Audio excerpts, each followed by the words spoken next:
What if I told you most business owners don't own a business? The business owns them. And the more successful they become, the more trapped they feel. If you've ever dreamed of freedom, money, or time, this mistake could quietly steal all three. And today, we're exposing it. Most people start a business for one reason: freedom, freedom from bosses, freedom over time, freedom to earn more. But according to the U.S. Small Business Administration, over 70% of small business owners work more hours than employees, not less. So what went wrong? Michael E. Gerber, in his famous book, The E-Myth Revisited, found a brutal truth. Most businesses fail not because the owner lacks passion, but because they confuse working in the business with working on the business. And that confusion is fatal. Every business owner has three personalities inside them: the technician, the doer, the baker who loves baking, the coder who loves coding, the designer who loves designing. This is where most people start. Then there's the manager, the planner, the one focused on schedules, systems, and efficiency. And finally, the entrepreneur, the visionary, the one who asks, what should this business become? Here's the problem. Most people start businesses as technicians and never evolve. They don't build a business. They build a job that pays them more stress. But what happens when the technician gets sick, or wants a vacation, or burns out? The business stops. Imagine Sarah. She opens a bakery because she loves baking. Customers love her bread. Orders increase. Revenue grows. Sounds like success, but now she wakes up at 4 in the morning. She can't hire anyone as good as her. She can't leave for even one day. She built a bakery that only works when she works. Michael Gerber calls this the fatal assumption.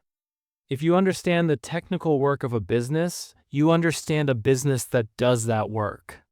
That assumption destroys millions of entrepreneurs. Here's the counterintuitive insight. The best businesses are built like franchises, even if you never franchise.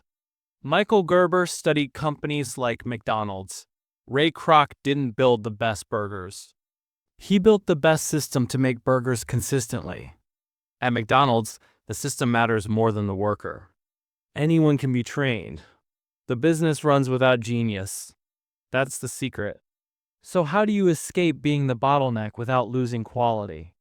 A business that runs without you is built on systems, not talent.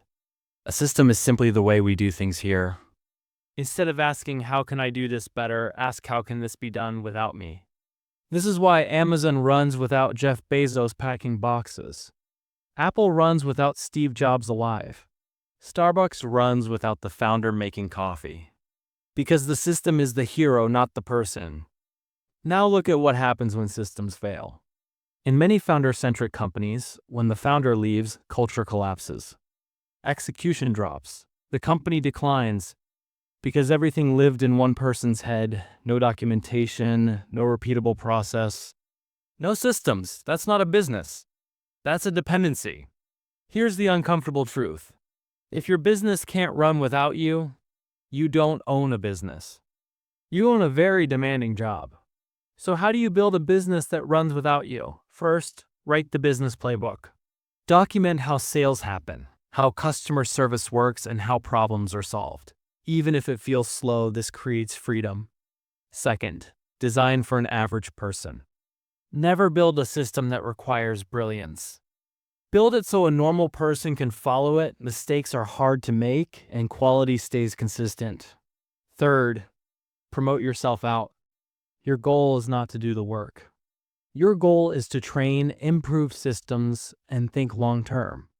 You move from technician to manager to entrepreneur, and here's the twist most people miss. When your business runs without you, it becomes more valuable. It becomes scalable, and you regain time and mental peace.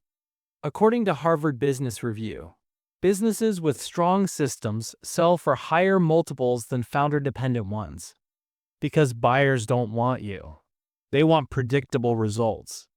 Michael Gerber's lesson is simple but uncomfortable.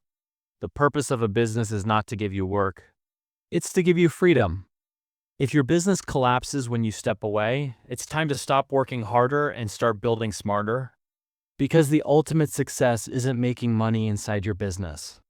It's creating something that works even when you're not there. Because freedom isn't luck. It's designed.